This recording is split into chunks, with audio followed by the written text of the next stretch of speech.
မင်္ဂလာပါကျွန်တော်ဘောင်ကူးနေတာဖြစ်ပါတယ်ကျွန်တော်ဒီလိုဒိုးလေးတွေကို5မိနစ်ကျွန်တော်ထားတာဖြစ်တယ်ဒီဇိုင်းကတော့ဒီမှာ 1C တခုဒီမှာလည်း 1C ပဲဒီမှာ 2C ပေါ့နော်ဒီမှာ 2C ပါအောက်ကဒီအခဲအောင်ဒီအဖြူ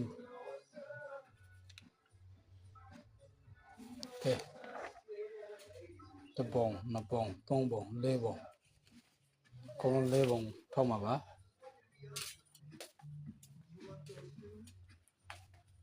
ဒါမှသုံးလေးဟာတွေကိုကျွန်တော်ဖြတ်ပြီးတော့သုံးနေတာဖြစ်တယ်ကိုကဲထားတယ်